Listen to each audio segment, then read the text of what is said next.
Hello, welcome back to Learnino. So, Junior Instructor Electronic Mechanic Industrial Training Department. നമുക്ക് exam date വന്നിട്ടുണ്ട്, നവംബറിലാണ് exam.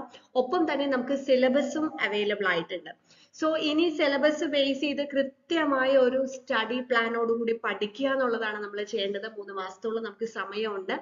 Syllabus അനുസരിച്ച് പഠിക്കുക, revise ചെയ്യുക, maximum number of questions mock ടെസ്റ്റിലൂടെ attend ചെയ്യുക. ഇതൊക്കെയാണ് ചെയ്യേണ്ടത്. ടോപ്പ് റാങ്കിങ്ങിൽ എത്താനായിട്ട് ഇതിന് ലേണിനോ നിങ്ങളോടൊപ്പം തന്നെയുണ്ട്. സോ നമുക്ക് ഇന്ന് ഫസ്റ്റ് ഒരു സിലബസ് ഡിസ്കഷൻ നോക്കാം. അടുത്ത് നമ്മളൊരു സ്റ്റഡി പ്ലാൻ ഒരു സെപ്പറേറ്റ് വീഡിയോ ആയിട്ട് തന്നെ ചെയ്യുന്നതായിരിക്കും. ഓക്കെ, സോ നമ്മൾ സിലബസ് ഡിസ്കസ് ചെയ്യുന്നതിന് മുന്നേ തന്നെ പറയാം, നമുക്ക് ലേണിനോയില് പ്രീമിയം കോഴ്സ് ഉണ്ട്, ജൂനിയർ ഇൻസ്ട്രക്ടർ ഇലക്ട്രോണിക് മെക്കാനിക്. അപ്പോൾ നമ്മുടെ കോഴ്സ് എടുത്തവർക്കൊക്കെ അറിയാം, നമ്മൾ ഏതൊരു എക്സാം വരുമ്പോഴും ക്രാഷ് കോഴ്സ് ചെയ്യുന്ന സമയത്ത് study goal, daily study goal കൊടുക്കും. അതേപോലെ തന്നെ നമ്മൾ ഇപ്പോഴും സെപ്റ്റംബർ 2 മൺഡേ മുതൽ നമ്മൾ ഡെയിലി സ്റ്റഡി ഗോൾ എന്ന് പറഞ്ഞാൽ നിങ്ങൾക്ക് വാട്സപ്പിലാണ് മെസ്സേജ് വരാം, ഓരോ ദിവസം ഏത് പോർഷൻ പഠിക്കണം എന്നുള്ളത്. അങ്ങനെ കൃത്യമായ ആ ഒരു സ്റ്റഡി ഗോൾ ഫോളോ ചെയ്ത് വന്നു കഴിഞ്ഞാൽ ഓരോ മോഡ്യൂൾ കഴിഞ്ഞാലും നിങ്ങൾക്ക് മോക്ക് ടെസ്റ്റ് ഉണ്ടാവും. ഇതെല്ലാം കഴിഞ്ഞു കഴിഞ്ഞാൽ എല്ലാ മോഡ്യൂൾസും പഠിച്ചു കഴിഞ്ഞാൽ റിവിഷൻ ഉണ്ടാവും. ദെൻ ഫൈനൽ ടെസ്റ്റ്, അത് നമ്മൾ എങ്ങനെയാണോ എക്സാം വരുന്നത് ആ പാറ്റേണിലുള്ള ടെസ്റ്റ് ഉണ്ടാവും.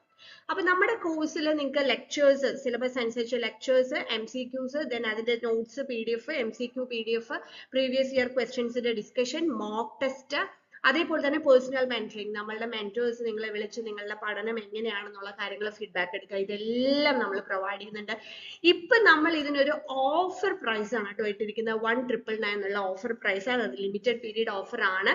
അതായത് നമ്മൾ ഈ ഒരു സ്റ്റഡി ഗോളൊക്കെ തുടങ്ങുന്ന വരെയാണ് ഈ ഒരു ഓഫർ പ്രൈസിൽ നിങ്ങൾക്ക് കിട്ടുള്ളൂ. അതിനുശേഷം നിങ്ങൾ ഈ ഒരു ഓഫർ പ്രൈസിൽ അവൈലബിൾ ആയിരിക്കില്ല. അപ്പൊ ആദ്യം മനസ്സിലാക്കാൻ, നമുക്ക് പുതിയ സിലബസ് വന്നപ്പോൾ കുറച്ച് ചില ഏരിയാസ് കുറച്ച് വാസ്റ്റ് ആയിട്ട് കുറേ കാര്യങ്ങൾ പഠിക്കേണ്ടത്, വിച്ച് മീൻസ് നമ്മൾ പ്രീവിയസ് ഇയറിൽ നടത്തിയിട്ടുള്ള ജൂനിയർ ഇൻസ്ട്രക്ടർ എക്സാമിൽ നിന്ന് വ്യത്യസ്തമായിട്ട് കുറെ അധികം അഡീഷണൽ ടോപ്പിക്സും കൂടെ നമുക്ക് പഠിക്കാനുണ്ട്. അപ്പൊ അതെല്ലാം ഇൻക്ലൂഡ് ചെയ്തിട്ടാണ് നമ്മൾ നമ്മുടെ ഈ ഒരു ക്രാഷ് കോഴ്സ് സെറ്റ് ചെയ്തിരിക്കുന്നത്. അപ്പൊ നമ്മൾ ഓൾറെഡി നമ്മുടെ ജൂനിയർ ഇൻസ്ട്രക്ടർ ഇലക്ട്രോണിക് മെക്കാനിക്സ് കോഴ്സുകളിൽ നേരത്തെ ജോയിൻ ചെയ്തവരും നിങ്ങൾ ഒന്നും കൊണ്ട് പേടിക്കണം. നമ്മൾ ഓൾറെഡി പഠിച്ച് നമ്മളുടെ ഒരു റിവിഷന് ഒക്കെ കഴിഞ്ഞതാണ്. പക്ഷെ നിങ്ങൾക്ക് ഇപ്പൊ നമ്മുടെ പുതിയ സിലബസ് അനുസരിച്ചിട്ട് വീണ്ടും പഠിക്കാം. നിങ്ങൾ ആ ഒരു സെയിം കോഴ്സിൽ തന്നെ നിങ്ങൾക്ക് ആ ഒരു പുതിയ സ്റ്റഡി ഗോൾ സെപ്റ്റംബർ 2 മുതൽ വന്നു തുടങ്ങും. ഓക്കെ, അപ്പൊ ഇനി ജോയിൻ ചെയ്യാത്തവരുണ്ടെങ്കിൽ, പുതിയ സ്റ്റുഡൻസ് ഉണ്ടെങ്കിൽ എത്രയും പെട്ടെന്ന് നമ്മുടെ ലേണിംഗ് ആപ്പ് ഡൗൺലോഡ് ചെയ്തിട്ട് കോഴ്സ് ജോയിൻ ചെയ്യുക. ഒരു ക്ലാസ് പോലും മിസ് ആവരുത്. ഫസ്റ്റ് ക്ലാസ് മുതൽ നമ്മളോടൊപ്പം പഠിച്ചു തുടങ്ങുകയാണെങ്കിൽ നമുക്ക് നല്ല രീതിയിൽ പഠിക്കാനും റിവിഷൻ ചെയ്യാനും സാധിക്കും. ഈ ഒരു വീഡിയോ കഴിഞ്ഞ അടുത്തൊരു വീഡിയോ ഞാൻ സ്റ്റഡി പ്ലാൻ ആണ് ചെയ്യുന്നത്. അപ്പൊ അതേ സ്റ്റഡി പ്ലാനിൽ തന്നെയായിരിക്കും നമ്മുടെ ക്ലാസ്സസും പോകുന്നത്. Okay, yes. അപ്പൊ നമ്മൾ സിലബസ് നോക്കുകയാണെങ്കിൽ നമ്മുടെ മോഡ്യൂൾ 1 to മോഡ്യൂൾ 10 10 മോഡ്യൂൾസ് ആണ് വരുന്നത്. പക്ഷെ പ്രത്യേകം ശ്രദ്ധിക്കുക, ഈക്വൽ വെയിറ്റേജിലല്ല ഇപ്രാവശ്യം സിലബസ് വന്നിരിക്കുന്നത്. സാധാരണ നമുക്ക് 10 മോഡ്യൂൾസ് എന്നിട്ട് എല്ലാത്തിലും 10 മാർക്ക് വെച്ചിട്ടാണ് വരാറുള്ളത് ചില എക്സാംസിനൊക്കെ. പക്ഷെ ഇവിടെ നമുക്ക് ഓരോ മോഡ്യൂൾസിനും സെപ്പറേറ്റ് ആണ് വെയിറ്റേജ്. അപ്പൊ അതുകൊണ്ട് നമ്മൾ അത് കൃത്യമായിട്ട് തന്നെ മനസ്സിലാക്കണം. അപ്പൊ ആദ്യത്തെ മോഡ്യൂൾ വന്നിരിക്കുന്ന പാസീവ് ആൻഡ് ആക്റ്റീവ് കമ്പോണൻസ്, അതായത് ബേസിക് ആയിട്ടുള്ള കാര്യങ്ങളാണ്. റെസിസ്റ്റർ, ഇൻഡക്ടർ, കപ്പാസിറ്റർ, അതിൽ ജസ്റ്റ് അത് എന്താന്ന് മാത്രം പഠിച്ചാൽ പോരെ, അതിന്റെ ടൈപ്സ് പഠിക്കണം. അതേപോലെ തന്നെ റെസിസ്റ്ററിലാണ് സീരീസ് ആൻഡ് പാരലൽ കോമ്പിനേഷൻ, അപ്പൊ അതിൽ പ്രോബ്ലംസ് ഉണ്ടാവാം. കളർ കോഡിംഗ് പഠിക്കണം. ട്രാൻസ്ഫോമർ, അതിൽ തന്നെ അതിന്റെ working principle, times ratio, transformer efficiency, transformer losses, അങ്ങനെ കമ്പോണൻസുമായിട്ട് റിലേറ്റ് ചെയ്തിട്ടുള്ള കാര്യങ്ങളാണ്. 10 മാർക്സ് ആണ് കേട്ടോ നമ്മുടെ മോഡ്യൂൾ 1 നിന്ന് നമുക്ക് വരുന്നത്. നെക്സ്റ്റ് മോഡ്യൂൾ 2 നോക്കുകയാണെങ്കിൽ ബേസിക് ഇലക്ട്രിക്കൽ എഞ്ചിനീയറിംഗ്, ബേസിക് ഇലക്ട്രിക്കലിലുള്ള കാര്യങ്ങൾ ഇതിൽ വരുന്നുണ്ട്. വിച്ച് മീൻസ് നമ്മൾ ബേസിക് ടേംസ് അറിയണം, AC DC അറിയണം, അതേപോലെ തന്നെ ഓംസ് ലോ, കിർച്ചോഫ്സ് ലോ, അതിനൊക്കെ പ്രോബ്ലംസ് നമുക്ക് എക്സ്പെക്ട് ചെയ്യാം. നെറ്റ്വർക്ക് തിയറത്തിന്റെ ഭാഗത്ത് നിന്ന് Thevenin, Norton, super position, maximum power transfer, ഇത്രയും തിയറംസ് വന്നിട്ടുണ്ട്. Then electromagnetism വന്നിട്ടുണ്ട്, ലോസ് ഓഫ് മാഗ്നറ്റിസം, അതുമായിട്ട് റിലേറ്റ് ചെയ്ത് Faraday's laws of electromagnetic induction, AC fundamentals, RC RLC circuits, അതിൽ നിന്നും നമുക്ക് പ്രോബ്ലംസ് എക്സ്പെക്ട് ചെയ്യാം. അപ്പോൾ ബേസിക് ഇലക്ട്രിക്കൽ എഞ്ചിനീയറിംഗ് നമുക്ക് തിയറിയോടൊപ്പം തന്നെ കുറച്ച് പ്രോബ്ലംസ് എക്സ്പെക്ട് ചെയ്യാം എന്നുള്ളതാണ് നമ്മൾ മനസ്സിലാക്കുന്നത്. അഗൈൻ 10 മാർക്സിലാണ് കേട്ടോ മോഡ്യൂൾ 2 വന്നിരിക്കുന്നത്. നെക്സ്റ്റ് മോഡ്യൂൾ 3 ആണ് മെഷറിംഗ് ഇൻസ്ട്രുമെന്റ്സ് ആണ്. പക്ഷെ ഇവിടെ നോക്കൂ, മെഷറിംഗ് ഇൻസ്ട്രുമെന്റ്സിന് 12 മാർക്സ്, അതായത് നമ്മൾ ബേസിക് ഇലക്ട്രോണിക്സ് ആയിട്ടുള്ള ഇപ്പൊ passive and active components basic ഇലക്ട്രിക്കലും 10 മാർക്കേ ഉള്ളൂ എങ്കിൽ മോഡ്യൂൾ 3 നമ്മൾ ആ മോഡ്യൂൾ കാണുമ്പോൾ കുറച്ചേ ഉള്ളൂ എന്ന് തോന്നും. പക്ഷെ അതിൽ 12 മാർക്ക് വെയിറ്റേജ് വന്നിട്ടുണ്ട്. വിച്ച് മീൻസ് നമ്മൾ കുറച്ച് ഇൻഡെപ്ത് ആയിട്ട് തന്നെ പഠിച്ചു പോകണം. ഓക്കെ, അതിൽ നമുക്ക് ഫസ്റ്റ് മെഷറിംഗ് ഇൻസ്ട്രുമെന്റ്സിനെ കുറിച്ച്, അതിന്റെ types, PMMC, permanent magnet moving coil, moving iron instrument, ammeter, voltmeter, അതിന്റെ extension range extension of voltmeter range, extension of ammeter range, multimeter, LCR, cathode ray oscilloscope, digital storage oscilloscope. അപ്പൊ ഇതിലെ theory questions നമുക്ക് expect ചെയ്യാം. In addition to that നമ്മൾ കുറച്ച് problems പഠിച്ചേ പറ്റുള്ളൂ. ഇത് ജൂനിയർ ഇൻസ്ട്രക്ടർ എക്സാം ആണ്. അപ്പൊ അതിന്റെ സീരിയസ്നെസ് നമ്മൾ മനസ്സിലാക്കിക്കൊണ്ട് തന്നെ നമ്മൾ കുറച്ചൊരു ഹയർ ലെവലിൽ പഠിക്കണം.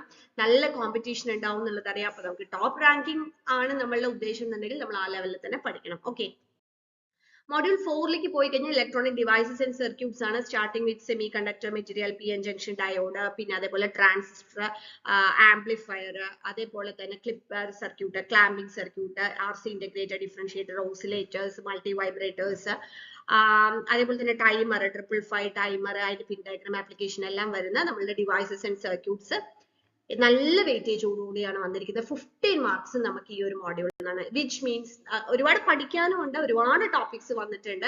അതിൽ നിന്നാണ് 15 മാർക്കിനും ക്വസ്റ്റ്യൻസ് വരുന്നത് കേട്ടോ. അപ്പൊ നല്ല രീതിയിലുള്ള ഒരു പ്രിപ്പറേഷൻ ഈ ഒരു മോഡ്യൂളിന് നമുക്ക് വേണം. നെക്സ്റ്റ് മോഡ്യൂൾ 5 ആണ്. എഗെയിൻ നമുക്ക് കാണുമ്പോൾ കുറച്ചേ ഉള്ളൂ എന്ന് തോന്നും. എഗെയിൻ 12 മാർക്ക് വെയിറ്റേജ് വരുന്ന ഒരു മോഡ്യൂൾ ആണ്. ഇതിൽ നമുക്ക് പവർ ഇലക്ട്രോണിക് ഡിവൈസസ് ആണ് പഠിക്കാനുള്ളത്.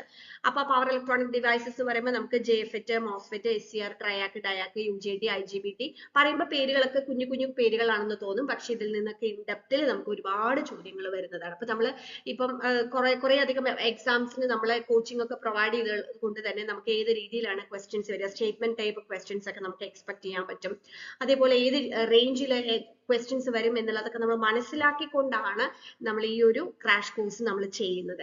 അപ്പൊ അതുകൊണ്ട് തന്നെ നിങ്ങൾക്ക് എല്ലാ റേഞ്ചിലുള്ള ക്വസ്റ്റ്യൻസും, അതായത് നമ്മൾ വളരെ സിമ്പിൾ ആയിട്ടുള്ള ക്വസ്റ്റ്യൻസ്, മോഡറേറ്റ് ആയിട്ടുള്ള ക്വസ്റ്റ്യൻസ്, നല്ല ടഫ് ആയിട്ടുള്ള ക്വസ്റ്റ്യൻസ് എല്ലാം നമ്മൾ ഇൻക്ലൂഡ് ചെയ്യുന്നുണ്ട് കേട്ടോ. നെക്സ്റ്റ് മോഡ്യൂൾ 6 ഉം 7 ഉം നോക്കാം. മോഡ്യൂൾ 6 ഉം 7 ഉം 5 മാർക്ക് വെയിറ്റേജിൽ വരുന്ന, അതായത് ഏറ്റവും കുറഞ്ഞ വെയിറ്റേജിൽ വരുന്ന രണ്ട് മോഡ്യൂൾസ് ആണ്.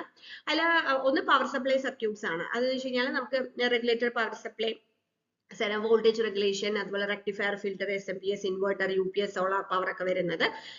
പിന്നെ നമുക്ക് വരുന്ന protection device and control circuit. ഇത് നോർമലി നമ്മൾ ഇലക്ട്രിക്കൽ റിലേറ്റഡ് ആയിട്ടുള്ള പരീക്ഷകൾക്കൊക്കെ ചോദിക്കാറുള്ള സിലബസ് അല്ലെങ്കിൽ ക്വസ്റ്റ്യൻസ് വരാറുള്ള ഒരു ഏരിയ ആണ്. അതായത് fuse, MCB, RCCB, ELCB, relay, DC motor, stepper motor തുടങ്ങിയതൊക്കെ. അപ്പോ ഇതിലെന്ന് പറഞ്ഞു കഴിഞ്ഞാല് നമുക്ക് ലൈക്ക് മാർക്ക്, അതായത് 5-5 മാർക്കാണ് ഈ മോഡ്യൂളിൽ വരുന്നത്. അതിൽ നമുക്ക് ഒരുപാട് പ്രോബ്ലംസ് ചോദിക്കാനുള്ള ചാൻസ് ഇല്ല. എനിവേ നമുക്ക് പഠിക്കുമ്പോൾ ഇൻ ഡെപ്തിൽ തന്നെ പഠിക്കാം. എന്തായാലും വെയിറ്റേജ് കുറഞ്ഞ രണ്ട് മോഡ്യൂൾസ് ആണിത്. ഓക്കെ, അപ്പൊ അടുത്ത നമുക്ക് വരുന്നത് മോഡ്യൂൾ 8 ആണ്. കമ്മ്യൂണിക്കേഷൻ ഇലക്ട്രോണിക്സ് ആണ് കേട്ടോ. ഇത് വളരെ വാസ്റ്റ് ആയിട്ടുള്ള ഒരു സിലബസ് ആണ്. 13 മാർക്സ് വെയിറ്റേജ് വരുന്നുണ്ട്. ഇതിൽ നമുക്ക് റേഡിയോ വേവ് പ്രൊപ്പഗേഷൻ, ആന്റിന, അതേപോലെ തന്നെ analogue communication, digital communication. Analogue communication നമുക്ക് AM, FM, PM. അതേപോലെ തന്നെ ഡിജിറ്റൽ കമ്മ്യൂണിക്കേഷനിലാണെന്നുണ്ടെങ്കിൽ നമുക്ക് PCM, അതുപോലെ digital modulation techniques, then optical fibre communication, satellite communication, mobile communication. അങ്ങനെ കമ്മ്യൂണിക്കേഷനിൽ നമ്മൾ പഠിക്കേണ്ട എല്ലാ കാര്യങ്ങളും വരുന്നുണ്ട്. അതുകൊണ്ട് തന്നെ ഒരുപാട് പഠിക്കാനുണ്ട്. 13 മാർക്സ് വെയിറ്റേജുമാണ് വരുന്നത്. അടുത്ത നമുക്ക് വരുന്നത് മോഡ്യൂൾ 9 ഉം 10 ഉം നോക്കാം. മോഡ്യൂൾ 9 നമുക്ക് കാണുമ്പോൾ കുറച്ചേ ഉള്ളൂ തോന്നും. 13 മാർക്സ് വെയിറ്റേജ് ഉണ്ട്. Digital electronics and micro controller ആണ്. ഡിജിറ്റൽ ഇലക്ട്രോണിക്സ് നമുക്ക് number system, logic gate, truth table, combination logic circuits. Combination logic സർക്യൂട്ട്സിൽ നമുക്ക് കുറെ arithmetic circuit, encoder, decoder, mux, demux, flip flop, അതുപോലെ രജിസ്റ്റർ, കൗണ്ടർ, അത് കൂടാതെ പിന്നെ മൈക്രോ കൺട്രോളർ കൂടെ 8051 കൂടെ പഠിക്കാനുണ്ട്. 13 marks weightage. And last module 5 മാർക്കിന് വെയിറ്റേജ്. ചെറിയ മോഡ്യൂളാണ്. Transducers and sensors. നമ്മൾ നോർമലി എക്സാംസിനൊക്കെ വരുന്നതാണ്. അതായത് thermistor, thermocouple, strain gauge, inductive and capacitive transducer, LVDT, proximity sensors ഒക്കെ വരുന്ന 10th മോഡ്യൂൾ. അപ്പൊ ഇത്രയും മോഡ്യൂൾ ആണ് കേട്ടോ നമുക്ക് പഠിക്കാനുള്ളത്. പിന്നെ നമ്മൾ എപ്പോഴും സിലബസ് വരുമ്പോൾ അതിന് താഴെ ഒരു നോട്ട്, അത് എല്ലാവരും ശ്രദ്ധിച്ചിട്ടുണ്ടോ എന്ന് അറിയില്ല. അതായത് apart from the above topics അല്ലെങ്കിൽ ടോപ്പിക്സ് ഡീറ്റെയിൽഡ് എബവ് ക്വസ്റ്റ്യൻ പേപ്പറിൽ നമ്മൾ ക്വാളിഫിക്കേഷൻ അനുസരിച്ച് ക്വസ്റ്റ്യൻസും വരാം എന്ന് പറയുമ്പോൾ നമുക്ക് കുറച്ചും കൂടെ നമ്മൾ വൈഡ് ആയിട്ട് കാര്യങ്ങൾ പഠിക്കണം എന്നുള്ളത് ആണ് അതിനകത്ത് മെൻഷൻ ചെയ്തിരിക്കുന്നത്. എനിവേ നമുക്ക് സിലബസ് കംപ്ലീറ്റ്, സിലബസ് എടുക്കുമ്പോൾ തന്നെ നമ്മൾ അതിൽ എല്ലാ ഏരിയാസും ടച്ച് ചെയ്തിട്ടാണ് നമ്മൾ എപ്പോഴും എടുക്കാറുള്ളത്. പിന്നെ നമ്മളുടെ ഒരു ലെക്ചേഴ്സിന്റെ പ്രത്യേകത, നമ്മൾ ഒരുപാട് ലെങ്തി ലെക്ചേഴ്സ് കൊടുക്കാറില്ല. ഓരോ ടോപ്പിക്സും നമ്മൾ ഏറ്റവും ഷോർട്ട് ആയിട്ട് നമുക്ക് ആ ഒരു ചെറിയൊരു പീരീഡിനുള്ളിൽ പഠിക്കാവുന്ന രീതിയിലാണ് നമ്മൾ ലെക്ചേഴ്സ് കൊടുക്കുക. ഓരോ ലെക്ചേഴ്സിനും നമ്മൾ MCQs പ്രൊവൈഡ് പ്രൊവൈഡ് ചെയ്യുന്നുണ്ട്. ഇതിന്റെയൊക്കെ നിങ്ങൾക്ക് സ്റ്റഡി മെറ്റീരിയൽസും കിട്ടും. ഓരോ മോഡ്യൂൾ കഴിഞ്ഞാലും ടെസ്റ്റ് ഉണ്ടാവും. ലാസ്റ്റ് റിവിഷൻ പീരീഡിൽ 5 മോഡ്യൂൾസ് റിവൈസ് ചെയ്തിട്ട് ആ 5 മോഡ്യൂൾസിൽ നിന്നുള്ള ടെസ്റ്റ് ഉണ്ടാവും. ലാസ്റ്റ് ഫൈനൽ ആയിട്ട് എല്ലാം കൂടെ കമ്പൈൻ ചെയ്തിട്ടുള്ള ടെസ്റ്റും ഉണ്ടാവും. നിങ്ങളുടെ ഡൗട്ട്സ് ക്ലിയർ ചെയ്യാൻ നമുക്ക് നമ്മുടെ ഫാക്കൽറ്റീസ് ഇവിടെ അവൈലബിൾ ആണ്. സോ നിങ്ങൾക്ക് എന്തുകൊണ്ടും നമുക്ക് ലേണിനോയിൽ ജോയിൻ ചെയ്യാൻ, നമുക്ക് നല്ലൊരു റാങ്കിലേക്ക് എത്താനായിട്ട് സാധിക്കും. സോ നിങ്ങൾ ചെയ്യേണ്ടത് ഓഫർ പ്രൈസിൽ ജോയിൻ ചെയ്യാൻ എത്രയും പെട്ടെന്ന് തന്നെ നമ്മുടെ ലേണിംഗ് ആപ്പ് ഡൗൺലോഡ് ചെയ്തിട്ട് കോഴ്സ് ജോയിൻ ചെയ്യാം. Thank you.